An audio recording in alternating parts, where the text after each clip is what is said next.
just got home from the library, picking up a few more of the Christmas read aloud and picture books that I want to get to through this holiday season. And so I thought I would take the time to share all of the different books that we're going to be enjoying together as a family this Christmas. First, if you're new here, my name is Haley. I'm a homeschooling mom to 3 boys. On this channel, I share homemaking and homeschooling related content. So if that interests you, I would love to have you subscribe. But we are going to just jump straight in to all the books that I have in this Christmas basket here. This is our Christmas book basket. I pack it up every year and then we take it out again in December. And this is where I keep all of the books at that we are going to be enjoying for the Christmas season. The first book that I am going to talk about is Miracles on Maple Hill. So this is a book that we are currently reading aloud together right now. We are on chapter 6, I believe. Yes, chapter 6. This is about a little girl named Marley and her family. They are headed to Maple Hill. Her dad was in the military and he has came home from a war, and he is struggling to move back into the everyday life and routines. And the main character, Marley, is just hoping for a miracle for her family so that they can be restored back to what they were previously. So far, my kids are loving it. It has a cozy feel to it, and it seems like it's going to be a really good story. Next up on the list, I have Winter Frost. So this is not a book that I have read before or that I've really heard much of, but I've had it on my list of books that I personally wanted to read. Sometimes I enjoy reading children's books myself, but this is a book about a Danish folklore. So I'm looking at my laptop over here. I have some notes about it. It says it's a Danish folklore about a magical world and tiny people. I don't know how to say it. It's Nisse, but it's about a little girl whose sister goes missing and she has to travel into this magical world where these imaginary people live and try to find her sister. So like I said, I've never read this one. I don't know a whole lot about it, but it sounds like a fun wintertime adventure. The cover looks very wintry. All the snow scenes, looks like little dwarfs there. Yeah, it looks like they live in a tree. So it looks cozy. It looks like a fun time. So we're going to read this one after we finish up Miracles on Maple Hill. Then I did go ahead and select a third read aloud option. This is a book that I picked up at a, what are they called? An estate sale. I picked this up at an estate sale that we went to, and I think I got it for like 50 cents. It's called Jotham's Journey, and it's a storybook for Advent. This is actually supposed to be, it has like daily readings that you can do over the entire course of Advent, but we're not going to follow that schedule. We're just going to pick it up after we finish these other couple of read alouds because we have some other Advent things going on together as a family. But this is a story about a little boy. He's 10 years old. His name is Jotham, and his family goes missing. And this is the story of him journeying across Israel as he searches for his family. It sounds like he has some encounters with some not so nice people, but then he does also encounter some wise men, some shepherds, and it looks like he ends up in Bethlehem, probably on the night that Christ was born. It says he finds his way to his family and to the Savior born in Bethlehem. So this is going to be the book that we pick up third after we finish up these other couple of read alouds that we have. Okay, now we're gonna move on to some of the different picture books that I have. So let's see what I have first on my list here. Okay, so the first one I don't actually have. It's supposed to be into the library today. It is called Christmas in the Country. I'll put a picture of it up on the screen. This one reflects on Christmas time at a little girl's grandparents' home. It looks like she lived in the country, obviously, and just all the old-fashioned goodness that went along with Christmas time in the country at her grandparents' house, with homemade ornaments, fresh cut trees, special church services. So all of that just sounds cozy, and we live in the country, and I love the idea of an old-fashioned Christmas, so this sounded like a perfect book for me to pick up and read with my boys. Next is another one that I don't have a copy of, but we have actually already read it. It is called The Christmas Tree Ship. We read this one aloud during our first day of Christmas school lesson. But it is about a ship in the early 1900s, I believe, that is traveling to Chicago with a bunch of different Christmas trees on board. So the captain of this ship would go and deliver these Christmas trees to Chicago, and he would go deliver these trees and sell them for 50 cents to $1. He would also give away some of them to the needy families in the area. And in this book, this tells about his last journey and how the ship actually was lost at sea, and then just the story goes from there. It's told from the perspective of a grandfather telling his grandchildren again, so just very cozy.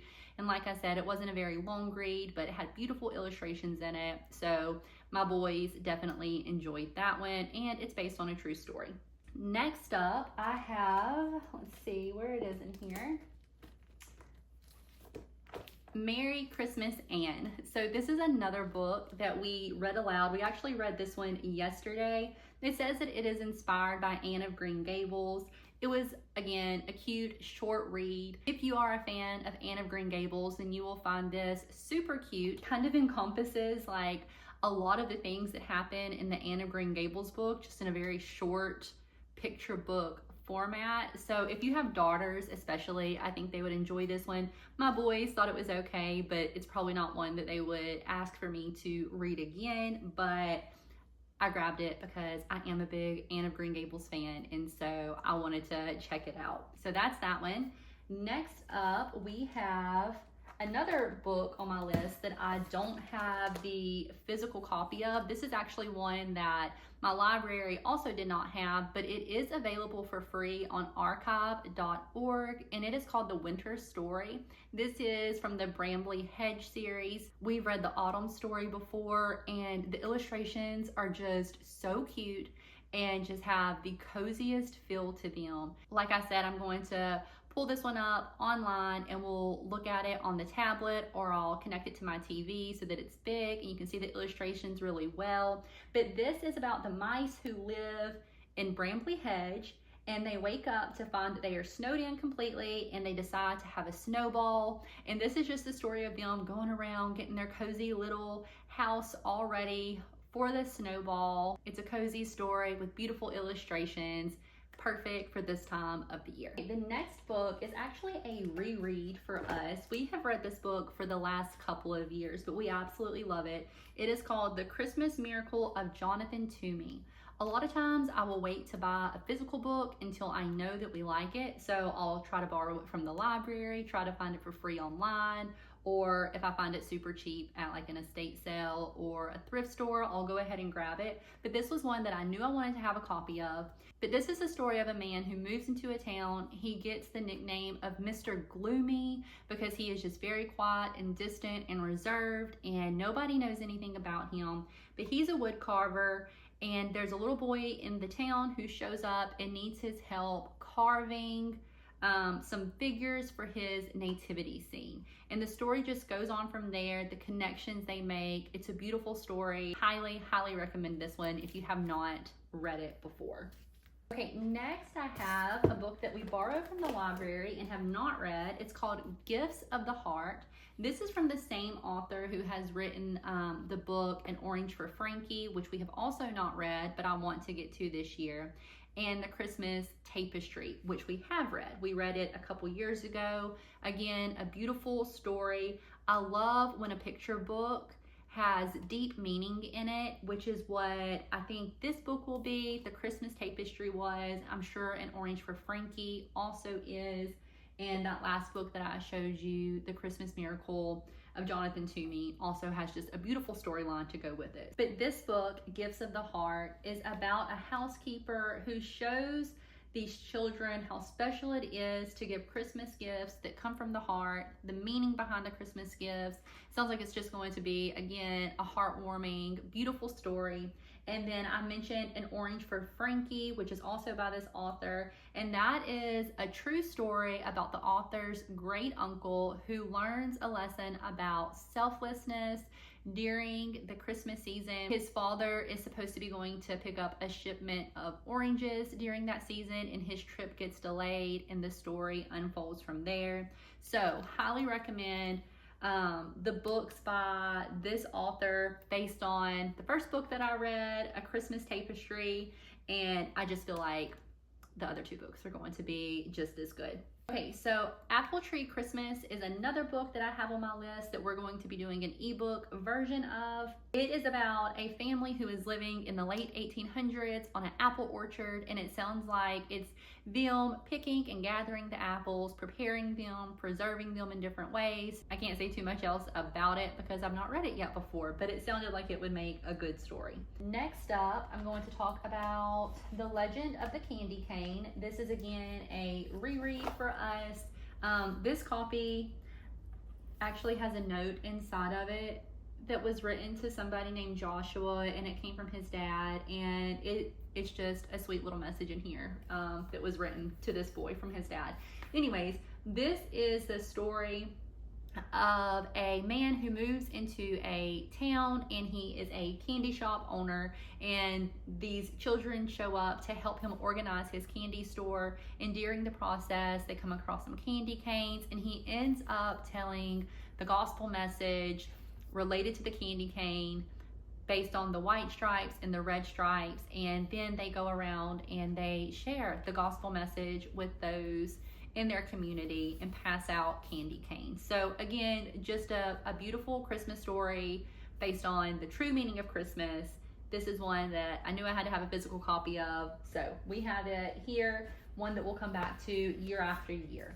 Another book that is focused on the Christmas story or the nativity story is The Crippled Lamb by Max Lucado. And this is about a little lamb who, I believe his leg is messed up, so he ends up getting left behind while all of these other animals go out to pasture. And he ends up in the stable the night that Christ was born, and he learns that even though he is different and he has been shunned by the herd of animals, that he has a purpose in life. It's a beautiful story with beautiful illustrations, and one that my family loves to come back to year after year and enjoy together. Just a few more in here. So let's talk about the James Herriot's Treasury for Children. If you don't have this book, you need to get it. It's beautiful. Every story in here, it's not just Christmas stories. In fact, there's only one story in here that is specifically Christmas. But the illustrations in this book are beautiful. The stories are lovely. If you're not familiar with them, James Herriot is a real man. He was a vet, and these are the stories of him going and taking care of different animals. So in here, there is a story called The Christmas Day Kitten. It's a little sad, but it's still a beautiful story. So it's about a woman who has this cat that shows up to her house, just comes in and out. She feeds it every now and then on Christmas Day one year, the cat shows up to her house and is not feeling well. So she calls Mr. Herriot to come and tend to the cat, and the cat ends up passing. But when the cat had showed up, she actually brought her kitten with her. So she brought her kitten to this lady's house, and the story goes from there about the bond between the woman who receives the kitten, and it's again a touching story and beautiful illustrations. You don't actually have to purchase the entire treasury with all the different stories in it. You can buy the individual books, but I do recommend the treasury. This is a picture book that I plan to read with all of my boys. So I've read most of it with the older two boys, but then the baby, I want to come back to these stories later on. Okay, then a couple of just kind of quick reads. These are really small books. So we have the Berenstain Bears. I grew up watching the Berenstain Bears and reading their books. So this is like a mom pick just because I remember these books vividly. This is the one about the joy of giving. So this is just a fun time to read together. And then I'm a big Little House on the Prairie fan, and this is the Christmas in the Big Woods picture book. I believe there are more picture books for the Little House on the Prairie series that take place during the winter season, so you might check some of those out too, but this is the only one that we have. And then lastly, the book that I have This is another one that I picked up at the thrift store. It is called One Wintry Night. This one is a little bit longer to read through, so you probably won't read this all in one setting, but it's about a little boy who goes into the mountains and he ends up getting caught in a snowstorm, I believe. We only read this once, we read it last year, but he gets caught in a snowstorm and ends up at this lady's house. And as he's there recovering, sleeping on the couch, getting warm, getting dry, she tells him the story of Christ's birth and our redemption through him. And it's a beautiful story. You could definitely use this as an Advent reading, which is what we did last year. There are 11 chapters, so still plenty of time to grab this one, read a chapter a day leading up to Christmas, and just really focus your heart, your children's hearts on the true meaning of Christmas. I'm not 100% sure if we'll get back to this one this year just because it is a bit longer, but I wanted to share it with you guys. I mentioned we are doing some other Advent related things already, but if we have the time for it, we will come back to this one because it is just a beautiful story and again, beautiful illustrations all throughout the book. So that is it. That is all of the different books that I have in our Christmas book basket for this year. Let me know down in the comments, what are some of your favorite Christmas books that you read together as a family? We love to read. I love to read. My kids love to read. They love to be read too. Listen to audiobooks. So I can never have enough book recommendations. So drop them down in the comments. I would love to know what you're reading this Christmas season. That's it for today. Thank y'all for watching, and I'll see you next time.